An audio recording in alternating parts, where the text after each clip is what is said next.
9월 7일 목요일 정봉주 품격시대 첫 번째 이슈 들어가겠습니다.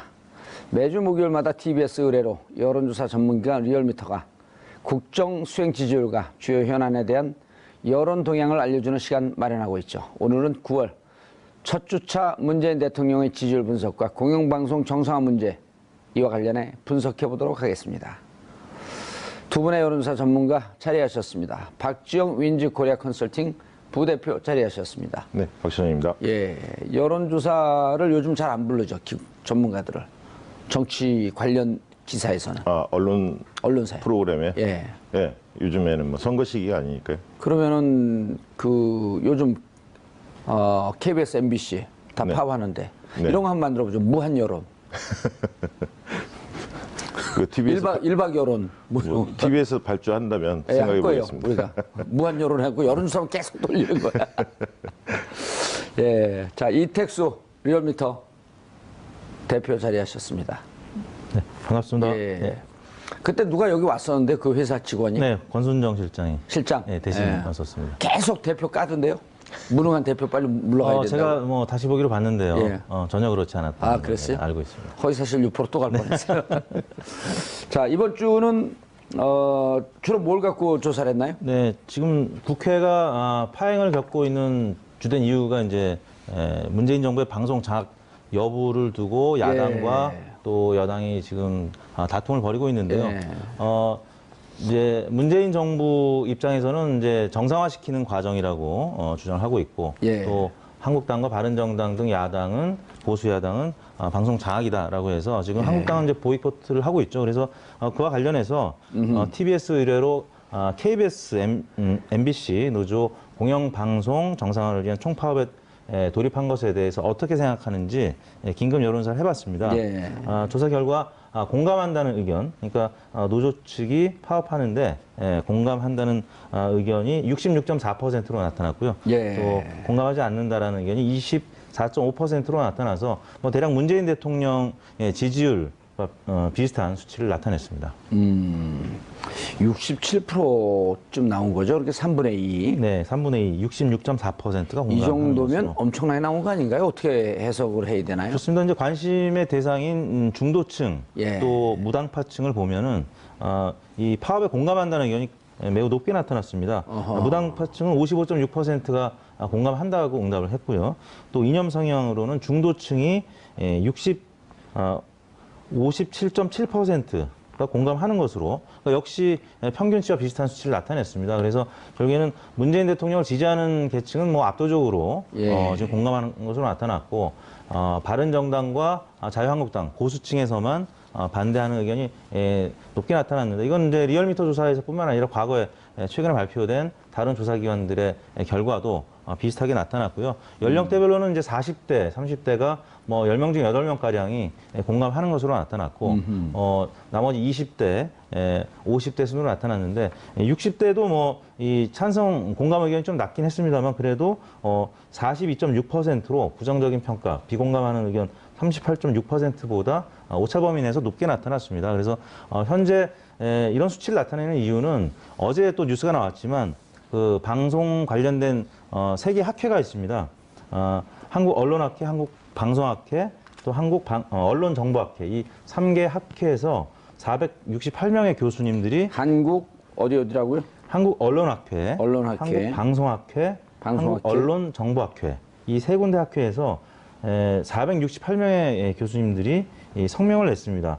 공영방송의 핵심 가치인 독립성과 공정성 그리고 언론 자유를 훼손하는 예. 공영방송사 사장과 이사장 등은 즉시 물러나야 한다고 발표했습니다. 지난번 국정교과서 사태 때도 결정적인 터닝 포인트가 됐던 것이 역사학자들의 이런 성명이었었거든요. 그러니까 많은 국민들은 안 그래도 공감하는 의견이 좀 있었을 텐데 예. 지금 학자들이 이렇게 들고 일어섰기 때문에 과연 지금 방송은 정상화 돼야 할 필요가 있다라고 이제 판단을 하고 있는 여론이 지금 높게 나타난 것으로 봐야 됩니다. 예. 그럼 463명의 교수들이 공동 성명한 건 이분들은 주로 이제 방송 언론 관련 학과 교수님들이신 거죠? 네. 신문방송학과, 뭐 언론정보학과, 또 예. 광고학과 등등. 그런데 방금인가요? 어젠가요? 그 박문진 이사 중에 한 분, 이대 교수 사의를 표명했잖아요. 그 보도까지 네, 아직 그 보도는 아직 제가 파악. 유희선인가요? 그 교수 이름이 누구죠? 뭐 자유한국당에 추천한 의원. 그렇죠. 자유한국당 추천인데 예. 학자 5명 중에 한 분이죠. 예. 그렇죠. 6명 중에 한 분이죠. 그러니까 예. 자유한국당에서 3명, 여당에서 3명, 이제 그 정부에서 3명 했는데 그 6명 중에 한 분이 되는 거죠. 근데 그분이 가장 좀 극렬하게 녹취록 이런 거 봤더니 근데 그분이 사의를 표명하고 나갔어요. 네. 그러면 김장겸 사장이 교수도 463명이 이거 꽤 파장이 크겠는데요. 그렇습니다. 그리고 뭐 또 여러 가지 통계도 있었죠. 이제 국경 없는 기자회에서 발표한 작년도 수치긴 합니다만 2016년 180개 국가 중에서 71로 나타났거든요. 이거는 2002년 집계 이래 최하위를 기록한 70 몇이요? 70. 70. 이었고요. 그러니까 180개국 중에서 70이라고 하면 우리나라는 이제 국가 수준에 비해서 굉장히 낮은 거였고 또 OECD 언론 자유 등급에서도 우리나라는 언론 자유국에서 부분적 언론 자유국으로 떨어졌습니다. 한 단계 떨어졌습니다. 그래서 뭐 이런 지표들 때문에라도 중도층, 무당파층이 지금 상당히 높은 파업에 대한 공감도를 나타내고 있는 것으로 보입니다. 예. 이게 지금 여론이 초기 여론으로 볼 수는 없습니다. 왜 그러냐면 제1야당인 자유한국당이 지금 장애투쟁을 하고 있잖아요. 국회 보이콧하고 있기 때문에 예. 이 사안 자체가 전국의 핵심 이슈로 부상을 했거든요. 그렇기 때문에 국민들이 어떤 태도를 결정하는 시점이 초기 여론과는 달리 어느 정도 자리를 잡아가고 있다. 그래서 이 여론의 지형이 크게 바뀌지 않을 가능성이 높다. 저는 좀 그렇게 보고 있고요. 지금 이제 3명 중에 그럼 여기 66.4%가 안착된 여론이다 이렇게 보시는 그렇죠. 건가요? 굳어진 형태라고 좀 보여지고 있고요. 왜냐하면 제1야당이 지금 북한 핵실험 사태에 봉착했음에도 불구하고 예. 장애투쟁을 하기 때문에 왜 그런가 하는 것을 국민들이 궁금해하고 들여다봤거든요. 그렇기 때문에 일정 정도의 태도는 상당히 형성돼 있다. 오늘 이렇게 여론조사한 보여집니다. 거에 자유한국당이 이렇게 파업하고 장애투쟁하는 거에 대한 것도 좀 물어봤나요? 그건 안 물어봤나요? 정당 지지율이 이제 잠시 후 소개될 텐데요. 예. 지금 한국당 지지율도 그런 게 소폭 장애투쟁하는 게 거기에 이제 반영됐을 네네, 거다. 그렇습니다. 굳이 이제 그 정도를 물어볼 정도로 우리 여론조사가 그렇게 허접한 질문을 하지 않는다. 이런 의미도 담고 있는 네네. 거죠. 역시 그런데 두 풍토를 분 보고 제가 이제 돌발 질문을 한번 드려볼게요. 여론조사를 지금 비수기인데, 네. 정치권 비수기인데 이렇게 여론조사를 갖고 방송을 하는 데도 잘 없죠. 있나요? 그렇죠. 여론조사 의뢰 뭐 빈도 의뢰 자체가 자체도 별로 좀, 안 하고. 네, 작은 편입니다. 그리고 여론조사 나온 결과를 갖고 이렇게 정치 비수기 때 이런 걸 발표하는 것도 별로 없잖아요. 네. 근데 이게 의미 있는 거란 말이에요. 왜냐하면 평상시에 사회의 전반적인 국민 여론의 흐름은 어떻게 가고 있다. 이런 걸 좀 보여줄 필요가 있는 거거든요. 그래야지 여론조사 이렇게 뭐 먹고 살려고 조사한 거 아니잖아요. 네. 그러니까 대의민주주의 시대에 또 네. 직접 민주주의만 또 할 수는 없는 것이고요. 그렇기 때문에 네. 수시로 국민들의 여론을 물론 이제 샘플링 조사하고 부분 표집 조사긴 흐름을 합니다만 보는 거니까 또 전체적으로. 네, 여론을 이제 정치권에 전달하는 책무가 예. 언론사 또 여론사 기관들한테 있는 것이에요. 그렇죠. 그리고 네. 여기 여론조사 지표를 갖고 이렇게 두 분이 방송을 하면 진행자가 이걸 잘 이해 못하면 답답하잖아요. 네. 잘 이해하는 진행자들 별로 없어요, 이게. 그렇죠. 왜 대답을 안 하세요? 제가 볼 때는 뭐 최고의 여론사 전문 진행자가 아니죠. 그 얘기 듣고 싶어서 질문을 계속 하신 거죠? 이 양반들 둘이 짰나? 왜 그러냐면 농담처럼 하는데 이게 네. 왜냐면 방송 보는 분들이 여론조사 재미없다 이렇게 생각하실까봐 네. 네. 여론조사가 얼마나 중요하고 우리가 지금 살고 있는 이 대한민국의 주소는 이 대한민국 혼을 어떻게 하고 있나라고 하는 걸 파악할 필요가 있는 거거든요. 네. 야, 주위에서 뭐 그 숫자 써서 MBC 파업 찬성한다 반대한다 그러면 도대체 그럼 나머지 국민들은 어떻게 생각하냐? 네. 이걸 보여줘야 될 거 아니에요? 네. 지금 이번 여론조사 결과를 보면 예. 결국 국민들이 두 가지 측면입니까? 하나는 뭐냐면 공영방송의 문제점에 대해서 국민들이 많이 느끼고 있다. 그러니까 촛불 집회 때도 언론 적폐를 청산하자 이런 요구가 굉장히 비등했지 않습니까? 예. 그런 부분들을 너무나 잘 알고 있기 때문에 그리고 최근에 이제 뉴스 시청률도 뭐 JTBC 이런 데들이 오히려 시청률이 굉장히 좋아졌지 않습니까? 그렇죠. KBS 9시 뉴스, MBC 8시 뉴스. 8시 뉴스 이런 시청률만 봐도 이 언론의 공영방송에 얼마나 많은 국민들이 등을 돌리고 있는가라고 하는 게 지표로 정확히 나오는 거 아니에요? 네, 그러니까 국민들 여론도 그렇지 뉴스에 대한 시청률도 그렇게 무너진 지 오래지. 예. 그리고 노조원들이 93, 94%가 파업을 찬성했습니다. 95% 참석에 93% 찬성. 예, 압도적이거든요. 역대 최고예요. 예. 그러다 보니까 그리고 또 북한 6차 핵실험이 발발했고 예. 이런 와중에 법치주의와 안보를 강조하는 제1야당이 국회를 뛰쳐나가서 장애투쟁을 하고 있기 때문에 시민들의 인식 속에서 곱지 않게 보일 거고요. 예. 특히 이제 제가 볼 때는 이번에 이제 김영주 장관이 굉장히 영리하게 칼을 잘 빼들었다 그렇게 보여집니다. 그러니까 무리하지 않고 법에 나와 있는 그대로 고용노동청을 통해서 김장겸 그 사장을 소환하는 예. 그런 어떤 절차를 밟았기 때문에 한국당 자유한국당이 주장하는 뭐 정권 장악 음모 이렇게 그 이야기를 하고 있지만 그 부분에 대한 설득력이 그렇게 높지는 않은 것 같습니다. 그러니까요. 그것도 노동운동을 이제 노동부 장관이 노동운동을 오래 해봤고 그러다 보니까 실제로 노조 활동을 하는 사람들은 부당노동 행위가 얼마나 아픈 줄 아는 거거든요. 그리고 지난 2012년에 170일간의 파업을 통해서 불법으로 해고된 분이 6명이고 법원에서는 부당 노동 행위 그러니까 그 파업 부당하지 않다라고 하는 판결을 내리고 복직시켜라라고 하는 결정을 해도 계속 그 법정으로 투쟁을 그 법정 싸움으로 끌고 가고 있고 국민들이 안다는 거예요. 그렇죠, 이제는. 알죠. 그리고 기자들이나 PD들이 예. 그 노조를 탈퇴하라 얼마나 종용을 받았고 그걸 거부했을 때 불이익을 받았던 것들이 여러 폭로가 되고 있지 않습니까? 예. 그런 과정들을 국민들이 많이 인식하고 있기 때문에 그러니까요. 더 오히려 이런 여론이 더 오히려 그 지지 여론 쪽이 찬성 여론 쪽이 오히려 높아질 가능성이 더 높다고 보여집니다. PD들이 갖고 눈치 오고 있고 스케이트장도 갖고 기자들이 갖고 티켓 판매하고 있고 아나운서들이 갖고 시설 관리하고 있고 이런 걸 국민들이 이제 보는 거죠. 네. 예. 그런데 보수층 사이에서도 공감이 43%, 비공감이 46.8%꽤 높게 나온 거네요. 공감이. 그렇습니다. 보수층에서도 이 정도면 예. 지금 많은 국민들이 지난 정부 때 박근혜 정부의 블랙리스트 여전히 지금 재판 중이고 그 부분에 대해서는 뭐 보수층도 할 말이 이제 없는 거죠. 그래서 적어도 또 방송사 내부에서 나오는 이런 블랙리스트 얘기들까지 보도를 통해서 접하기 때문에 자유한국당을 서로 지지하고 바른정당을 지지하더라도 보수층에서 이런 부분은 먼저 한국당 뭐 지지자라도 예. 바로 잡고 가야 되는 것 아니냐 이렇게 판단을 하는 것 같습니다. 야, 무당층에서 아까 이 대표님 말씀하셨듯이 무당층에서 55.6%가 공감을 하고 23.7%가 공감하지 않는다. 네, 이게 이른바 중도층 아니에요? 그렇습니다. 그렇죠. 그럼 우리 사회 어찌 보면 이쪽 저쪽 이념적 성향을 떠나서 정말 가운데 계신 분들 이분들이 과반수 넘게 지지한다? 의미 있는 수치네요, 이게. 그렇죠. 작년에 이제 촛불 혁명 때도 예.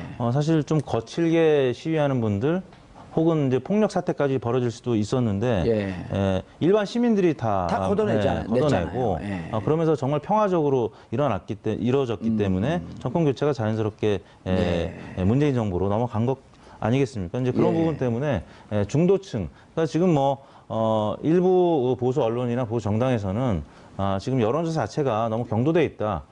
문재인 정부를 지지하는 사람들만 조사하는 것 아니냐라고 하지만 적어도 중도층에서만큼은 여전히 압도적인 여러 가지 정책적인 지지를 보내고 있고 여러 이슈에 대해서 문재인 정부를 응원하는 지지를 보내고 있기 때문에 이거는 이제 보수 정당이나 보수 지지층에서도 사실 그다지 뭐 이론을 제기할 수 없는 그런 환경인 것 같습니다. 자, 박시영 부대표님, 여론조사를 통해서 여기까지 들여다볼 수는 없겠지만, 자, 김장겸 사장이 사법경찰권을 갖고 있는 노동부로부터 부당노동행위와 관련해서 조사하겠다. 5차례 소환을 거부했어요. 네. 근데 이제 그 와중에 안광한, 김재철 다 들어서 조사를 받았거든요. 네. 그러면 조사 받으러 오지 않으면 체포영장 발부하는 거 정상적인 거 아닌가요? 그렇죠. 과거 관례가 많이 있죠. 그러니까 이제 자유한국당에서는 이례적이다.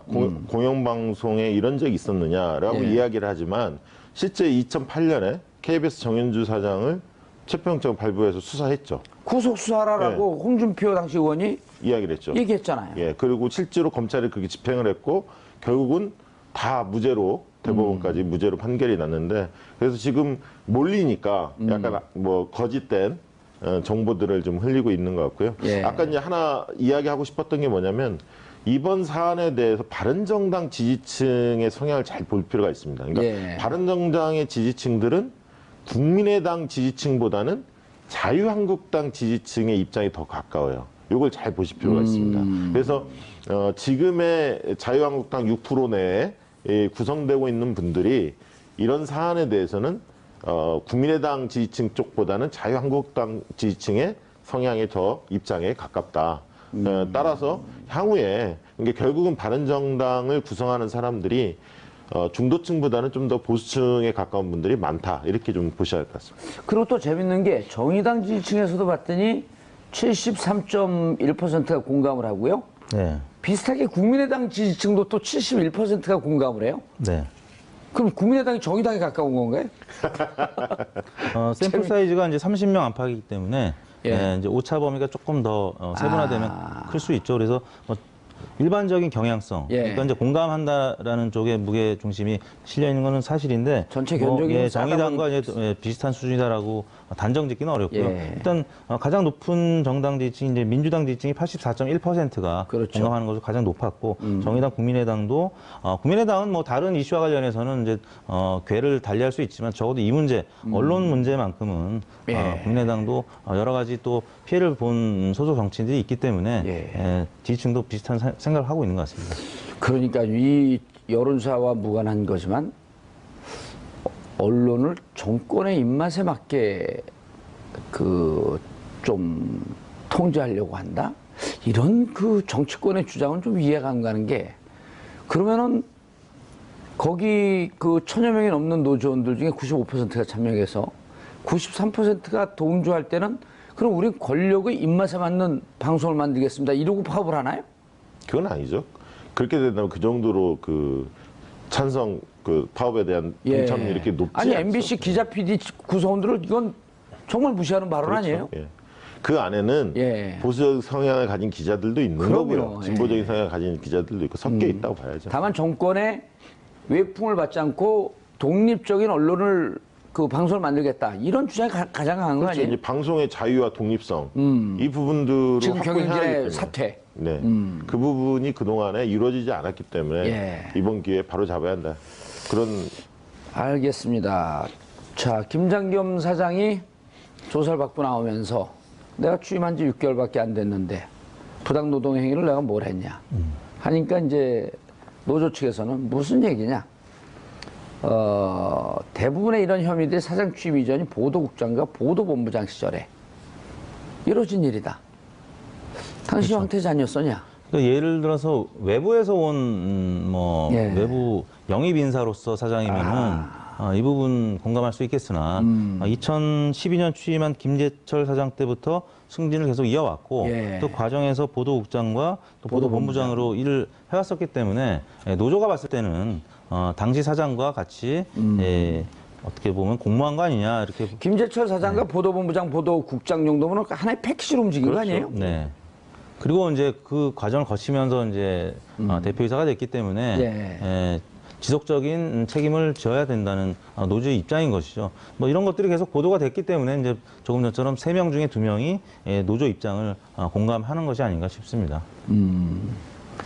자, 실제로 우리가 이렇게 많은 국민들이 찬성의 뜻을 보이기 때문에 이 내용을 조금 더 들어가 봐야 되는데, 박시영 부대표님, 네.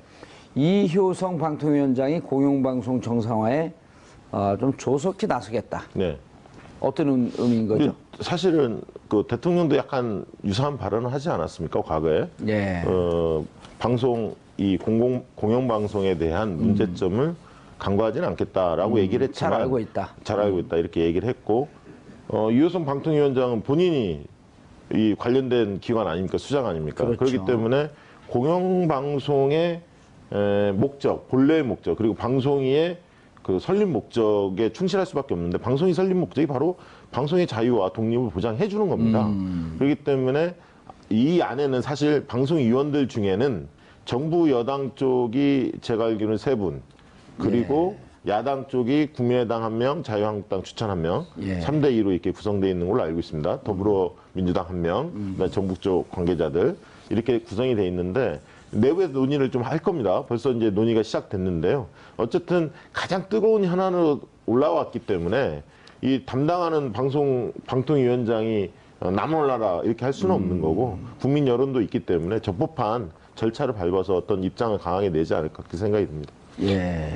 이호성 위원장이 무엇보다 이 기자 출신이고요. 예. MBC 또 경향신문, 한국일보를 거친 기자 출신이고 또 언론학을 전공하고 또 여러 대학에서 이제 강사를 네. 하다가 성균관대에서 이제 교수직을 하다가 이제 발탁이 됐는데 또 누구보다 방송위원회 또 부위원장을 맡았던 경력이 있어서 방통위원회. 네, 그러니까 방통위원회 전신인 2003년, 2006년 사이에 방송위원회 부위원장을 아하, 했었거든요. 예. 그래서 어느 인재보다도 학계 또 이 관내에서도 이제 경험했던 여러 가지 경험이 있기 때문에 예. 내부 사정을 잘 알고 있죠. 그래서 많은 국민들이 기대를 하고 있는 것이 사실인 것 같습니다. 예, 알겠습니다. 자, 이게 제가 MBC, KBS 기자들을 좀 봤더니, 지금 무척 파업을 하면서 무척 곤혹스러워 하는 게 2012년에 170일간의 파업, 그리고 KBS 같은 경우 94일간의 파업을 하면서 방송을 정상으로 돌려놓지 못했다라고 하는 자괴감, 그런 두려움이 크더라고요. 근데 이제 이 정도쯤 지지율 나오게 되면 이제는 좀 자신감을 가져도 되겠다. 네. 그렇게 볼 수 있는 거 아닌가요? 그렇죠. 예. 알겠습니다. 문재인 대통령 지지율. 네, 문재인 대통령 지지율이 이번 주 하락세를 보였습니다. 예. 지난주에 73.1%였는데 예. 저희 리얼미터 주간 혹은 조중 집계에서 처음으로 69%로 지난주 대비 4.1%포인트 하락한 수치를 예. 나타냈고요. 부정평가는 24.1%로 소폭 상승한 것으로 나타났습니다. 자, 박시영 부대표님. 하락한 이유. 어쨌든 69%라고 할지라도 지금 대단히 높은 지지율을 보이고 있는 거고요. 네. 그리고 다른 데는 이제 요거보다 좀 떨어지지만 어쨌든 70%가 무너지고 60%로 내려온 것만은 분명한 것 같아요. 그럼요. 예. 그러니까 지금 현재 지지율이 여전히 높죠. 사실 예. 여전히 높은데 그렇지만 하락했던 원인에 대해서는 꼼꼼히 분석해봐야죠. 분석해봐야 예. 합니다. 그래야만이 그 이후에 추가 하락을 좀 막을 수가 있고요. 특히 이제 저는 이번 요인이 어디에서 왔을까 생각을 해봤는데 내부적 요인하고 외부적 요인이 같이 맞물린 것 같아요. 아하. 그러니까 내부적 요인은 몇 가지의 악재들이 쌓이지 않았나. 첫 번째는 인사 문제가 좀 있었던 것 같아요. 아하. 박성진 예. 중소기업 벤처기업부 장관 내정자죠. 역사관이라든가 이런 논란이 좀 있었지 않습니까? 이어지고 있고요, 여전히. 뉴라이트였다가 본인이 처음엔 모른다 그랬다가 나중에는 과학만 하다 보니까 이런 사회 물정이나 이런 걸 잘 모른다는 식으로 네. 얘기했는데 국무위원 아니에요? 그렇죠. 예. 네, 국무위원이죠. 국무위원이고 특히 과학기술계 쪽에서 반발이 좀 큰 것 같아요. 저번에 박기영 예. 그분도 낙마를 했고 아하. 또 연이어서 박성진 이분도 이제 문제가 되기 때문에 과학기술계를 잘 모르나요? 정부에서. 그래서 여러 이야기들이 나오고 있습니다. 그래서 아무튼 그런 불만이 있고 또 이유정 헌법재판관 내정자 같은 자진 경우도 사퇴했죠. 주식 수익 12억에 달하는 아하. 이런 어떤 과정이 좀 적절치 못했다는 지적이 나오면서 자진 사퇴했지 않습니까? 예. 그래서 이런 인사 문제가 좀 불거진 게 있고요. 두 번째는 계란 파동에 이어서 생리대 위해성 논란들이 또 있었습니다. 생활의 여성들이 적폐. 민감하죠. 예. 예. 그래서 안전 문제가 예. 있었고요. 세 번째는 교육부의 수능 절대평가 확대를 1년 연기한다는 게 발표가 됐습니다. 그래서 어떻게 보면 초미의 관심사였는데 학부모들이 예. 최악의 상황은 좀 면한 듯 하나 중2, 중3 학생들의 대입 준비에 대해서 혼란이 좀 계속 이어질 수밖에 없는 구조거든요. 예. 연기한다는 것 자체가. 그래서 후폭풍이 좀 일어나면서 여러 악재가 내부적으로 좀 쌓였다. 저는 예. 좀 그렇게 보고요. 외부적으로는? 외부적으로는 북핵이죠. 그래서 북한의 핵실험으로 인해서 불안감이 형성이 됐고 또 예. 거기 한 발 더 나가서 트럼프가 한미 FTA 폐지 이런 어떤 언급이 있기 때문에 어떤 이 경제적 여파 이것까지도 좀 사람들이 우려감이 좀 있는 거 아닌가. 그래서 빠진 층을 보니까 60대가 20대가 빠졌어요. 그래서 어허. 60대에서는 전통적 보수층이 좀 빠진 거고 예. 20대는 신남보층이라고 볼 수 있거든요. 그래서 대내적인 변수도 있지만 대외적 변수가 좀 더 큰 거 아닌가 이렇게 보고는 있고요.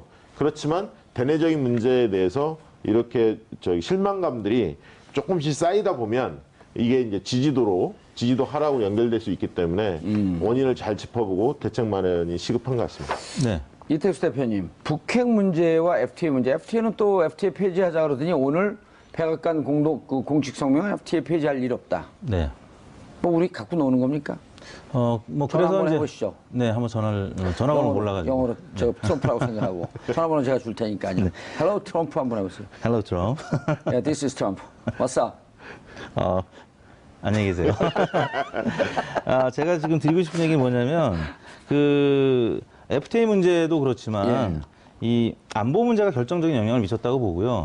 지금 지난 3일을 돌이켜보면은. 내부적인 것보다 외부적인 게 더 컸다? 네네. 이렇게 보시는 건가요?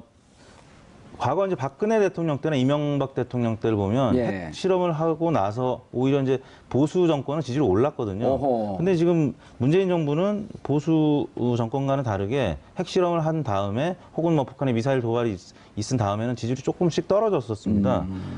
그리고 이제 포털 사이트의 기사를 보니까 이번 주 내내 상위권에 있는 정치 뉴스가 대부분 북한의 핵 실험과 관련된 뭐 서울에서 핵미사일 떨어지면 뭐 어마어마한 큰 피해가 있을 것이다라는 기사들이 상층부를 차지했었거든요. 그 언론사의 그 정세현 장관이 그 얘기했잖아요. 우리 대한민국 언론 너무 무책임하다. 네네. 그냥 터지면 다 끝나는 건데 그런 것을 선정적으로 보도하는 제가 보기에도 이거는 그렇습니다. 납득이 안 네, 되더라고요. 그걸 개량화하고 또 컴퓨터 그래픽해서 가시화시키고 하다 보니까 많은 국민들이 좀 두려움에 떨 수밖에 없었는데요. 박근혜 전 대통령의 딱 이맘때 지지율이 몇 프로였냐면 67%였는데 박근혜 정부, 박근혜 대통령의 가장 높은 지지율이 바로 67%. 4년 전, 2013년 9월 첫째 주 지지율이 67%였는데 사실 그보다는 문재인 대통령의 지지율이 69%가 높은 편입니다.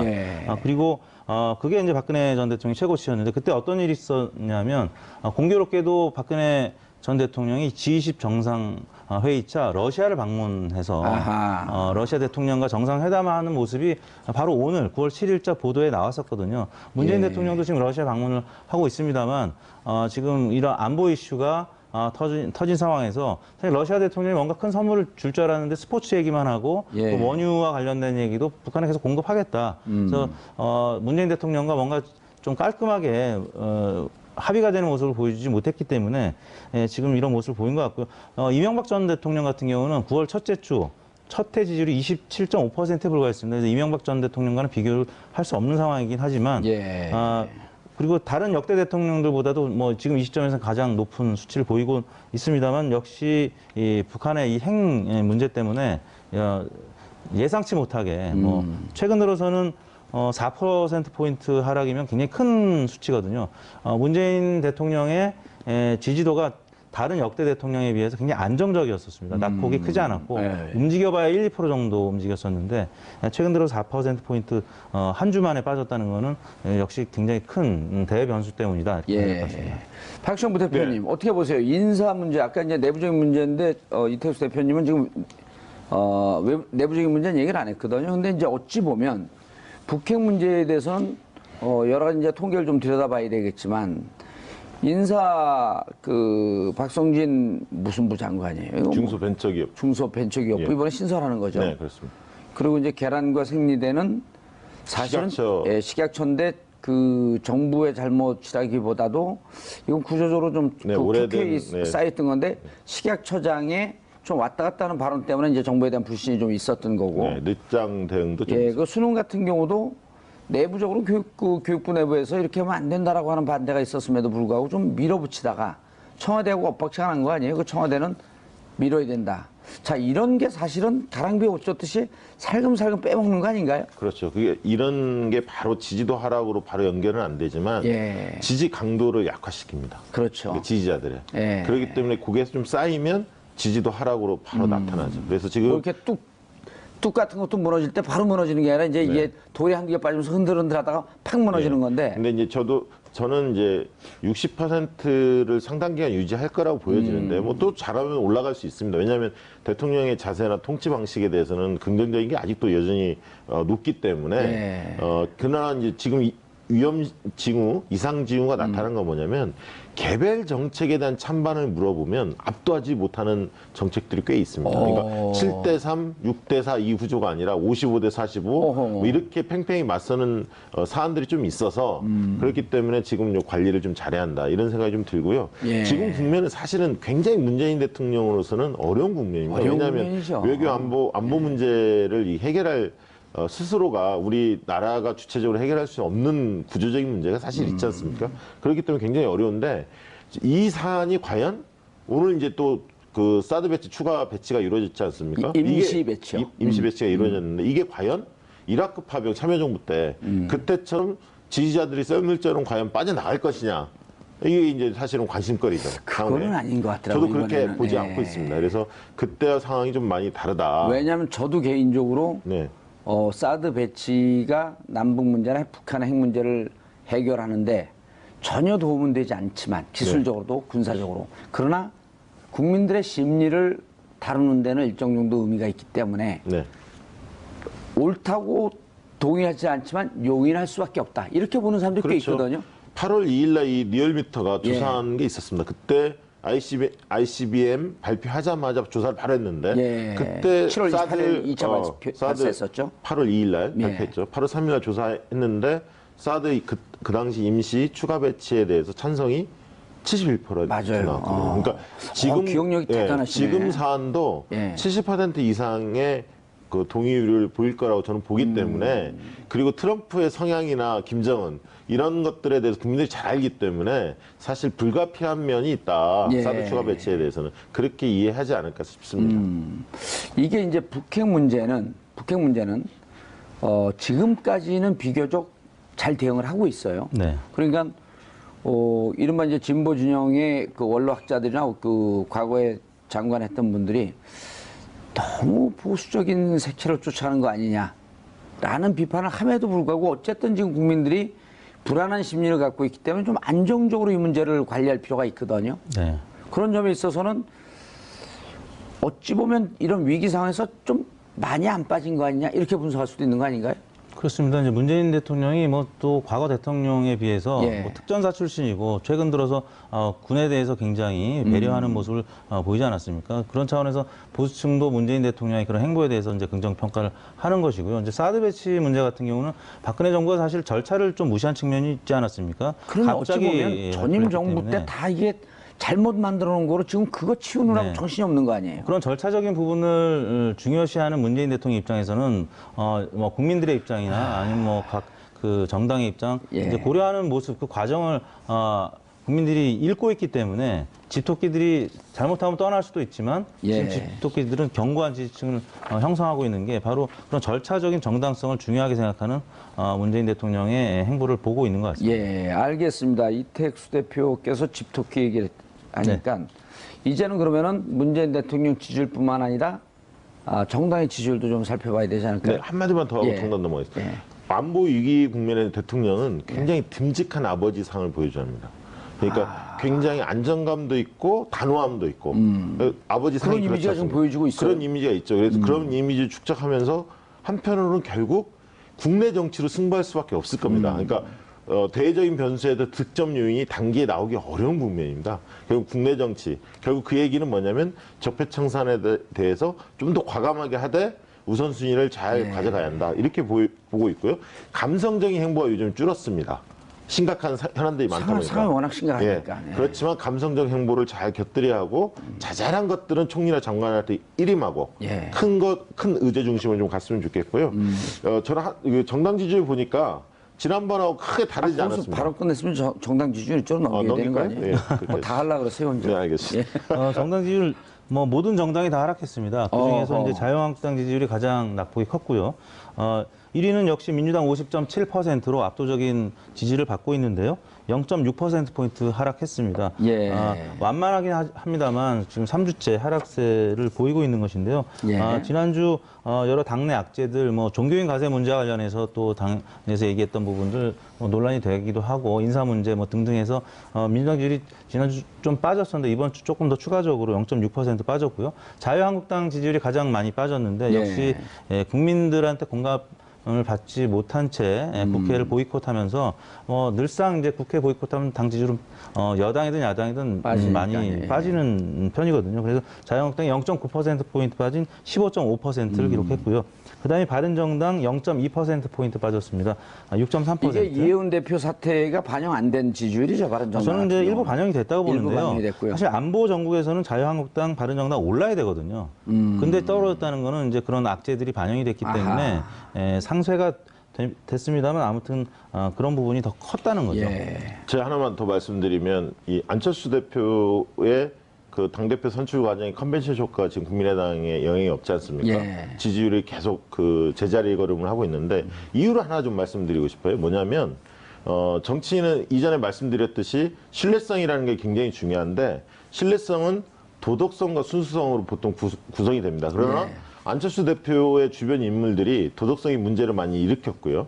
그다음에 이제 순수성이라는 측면, 도덕성과 순수성이 중요한데 순수성은 뭐냐면 말과 행동이 일치합니다. 두 번째는 정치적 목적에 따라서 정치 행보를 하면 안 됩니다. 이게 사사로움이 개입되면 안 된다는 거죠. 그래서 순수한 그 옛날에 안철수의 DNA가 지금 무너지고 있다. 이렇게 좀 보여지고요. 그렇기 때문에 신뢰하지 못하기 때문에 그 사람에 대해서 발언에 대해서 주목하지 않는 겁니다. 그래서 정치는 세 가지가 중요합니다. 신뢰성, 그리고 능력, 유능함, 그리고 세 번째로는 소통. 이 세 가지가 중요한데 신뢰성에 지금 금이 가 있다. 이 부분을 좀 새겨드려야 할 것 같습니다. 일단 12월까지는 60%대의 지지율은 좀 유지해야 될 필요가 있을 텐데요. 여소야대 국면에서 60%가 무너지는 건 굉장히 위험합니다. 예, 그리고 이제 12월에 또 동력이 상실된다. 이렇게 볼수 있습니다. 그 생경 그 사면복권 그 정책도 또 표구를 해야 되니까 양심수 석방 중요한 과제죠. 그렇죠. 양심수 석방. 알겠습니다.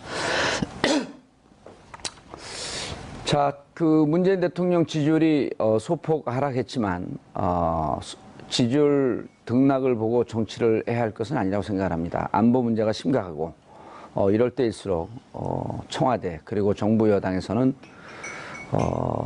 내후 외환에 그러한 실수를 반복하면 안 될 것 같습니다. 자, 국가 안보가 위기에 처해 있는 지금 상황에서 문재인 대통령의 지지율 보고 그리고 국민들을 보면서 뚜벅뚜벅 앞으로 나가길 기대해 보겠습니다. 나타나서 대략 문재인 대통령의 지지율과 비슷한 수치를 나타냈습니다. 67%쯤 나온 거죠. 그렇게 3분의 2. 네, 3분의 2, 66.4%가 공감하는 이 정도면 것으로. 엄청나게 나온 거 아닌가요? 어떻게 해석을 해야 되나요? 좋습니다. 이제 관심의 대상인 중도층 또 무당파층을 보면은 이 파업에 공감한다는 의견이 매우 높게 나타났습니다. 무당파층은 55.6%가 공감한다고 응답을 했고요. 또 이념 성향으로는 중도층이 57.7%가 공감하는 것으로 그러니까 역시 평균치와 비슷한 수치를 나타냈습니다. 그래서 결국에는 문재인 대통령을 지지하는 계층은 압도적으로 지금 공감하는 것으로 나타났고 바른정당과 자유한국당 보수층에서만 반대하는 의견이 높게 나타났는데 이건 이제 리얼미터 조사에서뿐만 아니라 과거에 최근에 발표된 다른 조사기관들의 결과도 비슷하게 나타났고요. 연령대별로는 이제 40대, 30대가 10명 중 8명가량이 공감하는 것으로 나타났고, 나머지 20대, 50대 순으로 나타났는데, 60대도 이 찬성 공감 의견이 좀 낮긴 했습니다만, 그래도 42.6%로 부정적인 평가, 비공감하는 의견 38.6%보다 오차 범위 내에서 높게 나타났습니다. 그래서 현재 이런 수치를 나타내는 이유는 어제 또 뉴스가 나왔지만 그 방송 관련된 세 개 학회가 있습니다. 한국 언론학회, 한국 방송학회, 또 한국 언론정보학회 이 3개 학회에서 468명의 교수님들이 한국 어디라고요? 한국 언론학회, 한국 방송학회, 한국 언론정보학회 이 세 군데 학회에서 468명의 교수님들이 이 성명을 냈습니다. 공영방송의 핵심 가치인 독립성과 공정성 그리고 언론 자유를 훼손하는 공영방송사 사장과 이사장 등은 즉시 물러나야 한다고 발표를 했습니다. 지난번 국정교과서 사태 때도 결정적인 터닝 포인트가 됐던 것이 역사학자들의 이런 성명이었었거든요. 그러니까 많은 국민들은 안 그래도 공감하는 의견이 좀 있었을 텐데 지금 학자들이 이렇게 들고 일어섰기 때문에 과연 지금 방송은 정상화 9월 7일 목요일 정봉주 품격시대 첫 번째 이슈 들어가겠습니다. 매주 목요일마다 TBS 의뢰로 여론조사 전문기관 리얼미터가 국정 수행 지지율과 주요 현안에 대한 여론 동향을 알려주는 시간 마련하고 있죠. 오늘은 9월 첫 주차 문재인 대통령의 지지율 분석과 공영방송 정상화 문제 이와 관련해 분석해 보도록 하겠습니다. 두 분의 여론조사 전문가 자리하셨습니다. 박지영 윈즈 코리아 컨설팅 부대표 자리하셨습니다. 네, 박시영입니다. 예, 여론조사를 요즘 잘 안 부르죠. 전문가들을. 정치 관련 기사에서는. 아, 언론사에. 프로그램에. 예. 예, 요즘에는 뭐 선거 시기가 아니니까요. 그러면은 요즘 KBS, MBC 다 네. 파업하는데 네. 이런 거 한번 만들어보죠. 무한 여론. 그 TV에서 일박 여론. TV에서 발주한다면 예, 할 생각해 거예요. 보겠습니다. 우리가 무한 여론하고 여론조사만 계속 돌리는 거야. 예, 자 이택수 리얼미터 대표 자리하셨습니다. 네, 반갑습니다. 예. 네. 그때 누가 여기 왔었는데 그 회사 직원이 네, 권순정 실장이 실장 대신 예. 왔었습니다. 계속 대표 까던데요. 무능한 대표 빨리 물러가야 된다고. 제가 뭐 다시 보기로 봤는데요. 예. 전혀 그렇지 않았다. 아, 그랬어요? 알고 있습니다. 거의 사실 6%또 갈 뻔했어요. 자 이번 주는 주로 뭘 갖고 조사를 했나요? 네, 지금 국회가 파행을 겪고 있는 주된 이유가 이제 문재인 정부의 방송 장악 여부를 두고 야당과 예. 또 여당이 지금 다툼을 벌이고 있는데요. 예. 이제 문재인 정부 입장에서는 이제 정상화시키는 과정이라고 주장을 하고 있고 예. 또 한국당과 바른정당 등 야당은 보수 야당은 방송 장악이다라고 해서 지금 한국당은 이제 보이콧을 하고 있죠. 그래서 그와 관련해서 TBS 의뢰로 KBS, MBC 노조 공영방송 정상화를 위한 총파업에 돌입한 것에 대해서 어떻게 생각하는지 긴급 여론조사를 해봤습니다. 예. 조사 결과 공감한다는 의견, 그러니까 노조 측이 파업하는데 공감한다는 의견이 66.4%로 나타났고요. 예. 또 공감하지 않는다라는 의견이 24.5%로 가능성이 높다. 저는 좀 그렇게 보고 있고요. 지금 이제 3명 중에 그럼 여기 66.4%가 안착된 여론이다 이렇게 보시는 그렇죠. 건가요? 굳어진 형태라고 좀 보여지고 있고요. 왜냐하면 제1야당이 지금 북한 핵실험 사태에 봉착했음에도 불구하고 예. 장애투쟁을 하기 때문에 왜 그런가 하는 것을 국민들이 궁금해하고 들여다봤거든요. 그렇기 때문에 어떤 정도 일정 정도의 태도는 상당히 형성돼 있다. 오늘 이렇게 여론조사한 거에 자유한국당이 이렇게 파업하고 장애투쟁하는 거에 대한 것도 좀 물어봤나요? 그건 안 물어봤나요? 정당 지지율이 이제 잠시 후 소개될 텐데요. 예. 지금 한국당 지지율도 그런 게 소폭 장애투쟁하는 게 거기에 이제 반영됐을 네네, 거다. 그렇습니다. 굳이 이제 그 정도를 물어볼 정도로 우리 여론조사가 그렇게 허접한 질문하지 네. 않는다. 맞습니다. 이런 의미도 담고 있는 네네. 거죠. 역시 그런데 풍토를 두 분 보고 제가 이제 돌발 질문을 한번 드려볼게요. 여론조사를 지금 비수기인데, 네. 정치권 비수기인데 이렇게 여론조사를 갖고 방송을 하는 데도 잘 없죠. 있나요? 그렇죠. 여론조사 의뢰 뭐 빈도 의뢰 자체가 자체도 별로 좀, 안 하고. 네, 작은 편입니다. 그리고 여론조사 나온 결과를 갖고 이렇게 정치 비수기 때 이런 걸 발표하는 것도 별로 없잖아요. 네. 근데 이게 의미 있는 거란 말이에요. 왜냐하면 평상시에 사회의 전반적인 국민 여론의 흐름은 어떻게 가고 있다. 이런 걸 좀 보여줄 필요가 있는 거거든요. 그래야지 여론조사 이렇게 뭐 먹고 살려고 조사한 거 아니잖아요. 네. 그러니까 대의민주주의 시대에 또 네. 직접 민주주의만 또 할 수는 없는 것이고요. 그렇기 때문에 네. 수시로 국민들의 여론을 물론 이제 샘플링 조사하고 부분 표집 조사긴 흐름을 합니다만 보는 거니까 또 전체적으로. 여론을 이제 정치권에 전달하는 책무가 예. 언론사 또 여론사 기관들한테 있는 것이. 그렇죠. 그리고 네. 여기 여론조사 지표를 갖고 이렇게 두 분이 방송을 하면 진행자가 이걸 잘 이해 못하면 답답하잖아요. 그러니까 네. 잘 이해하는 진행자들 별로 없어요, 이게. 그렇죠. 왜 대답을 안 하세요? 제가 볼 때는 뭐 최고의 여론사 전문 진행자가 아니시. 그 얘기 듣고 싶어서 질문을 계속 하신 거죠? 이 양반들 둘이 짰나? 왜 그러냐면 농담처럼 하는데 이게 네. 왜냐면 방송 보는 분들이 여론조사 재미없다 이렇게 생각하실까봐 네. 네. 여론조사가 얼마나 중요하고 우리가 지금 살고 있는 이 대한민국의 주소는 이 대한민국 혼을 어떻게 하고 있나라고 하는 걸 파악할 필요가 있는 거거든요. 네. 야 주위에서 뭐 숫자 써서 MBC 파업 찬성한다 반대한다 그러면 도대체 그럼 나머지 국민들은 어떻게 생각하냐? 네. 이걸 보여줘야 될 거 아니에요? 네.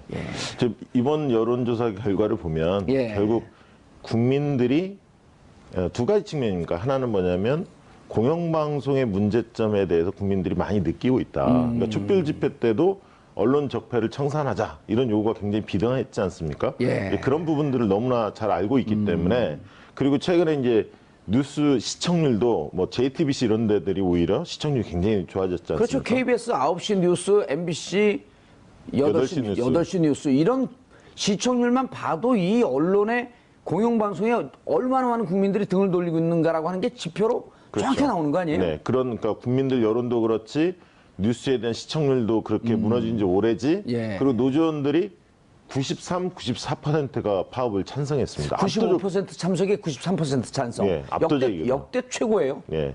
그러다 보니까 그리고 또 북한 6차 핵실험이 발발했고 예. 이런 와중에 법치주의와 안보를 강조하는 제1야당이 국회를 뛰쳐나가서 장애투쟁을 하고 있기 때문에 시민들의 인식 속에서 곱지 않게 보일 거고요. 예. 특히 이제 제가 볼 때는 이번에 이제 김영주 장관이 굉장히 영리하게 칼을 잘 빼들었다 그렇게 보여집니다. 그러니까 무리하지 않고 법에 나와 있는 그대로 고용노동청을 통해서 김장겸 그 사장을 소환하는 예. 그런 어떤 절차를 밟았기 때문에 한국당 자유한국당이 주장하는 뭐 정권 장악 음모 이렇게 그 이야기를 하고 있지만 그 부분에 대한 설득력이 그렇게 높지는 않은 것 같습니다. 그러니까요. 그것도 노동운동을 이제 노동부 장관이 노동운동을 오래 해봤고 그러다 보니까 실제로 노조 활동하는 사람들은 부당노동 행위가 얼마나 아픈 줄 아는 거거든요.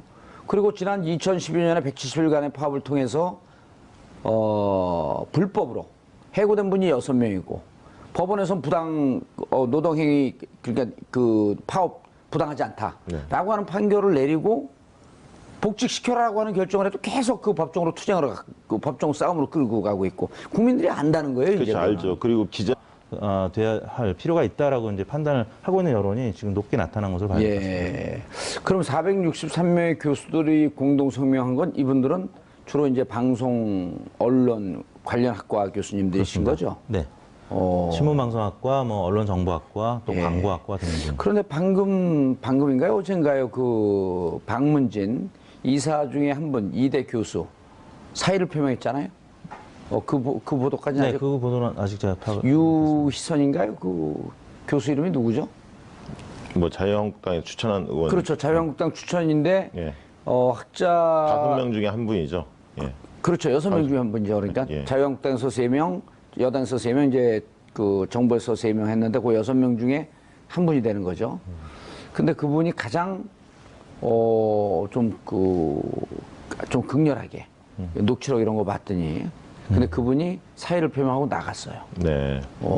그러면 김장겸 사장이 교수도 463명이 이거 꽤 파장이 크겠는데요. 그렇습니다. 그리고 뭐 또 여러 가지 통계도 있었죠. 이제 국경 없는 기자회에서 발표한 작년도 수치긴 합니다만 2016년 180개 국가 중에서 70위로 나타났거든요. 이거는 2002년 집계 이래 최하위를 기록한 70 몇이요?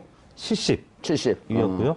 그러니까 180개국 중에서 70위라고 하면 우리나라는 이제 국가 수준에 비해서 굉장히 낮은 거였고 또 OECD 언론 자유 등급에서도 우리나라는 언론 자유국에서 부분적 언론 자유국으로 떨어졌습니다. 한 단계 떨어졌습니다. 그래서 뭐 이런 지표들 때문에라도 중도층, 무당파층이 지금 상당히 높은 파업에 대한 공감도를 나타내고 있는 것으로 보입니다. 예. 이게 지금 여론이 초기 여론으로 볼 수는 없습니다. 왜 그러냐면 제1야당인 자유한국당이 지금 장애투쟁을 하고 있잖아요. 국회 보이콧하고 있기 때문에 예. 이 사안 자체가 전국의 핵심 이슈로 부상을 했거든요. 그렇기 때문에 국민들이 어떤 태도를 결정하는 시점이 초기 여론과는 달리 어느 정도 자리를 잡아가고 있다. 그래서 이 여론의 지형이 크게 바뀌지 않을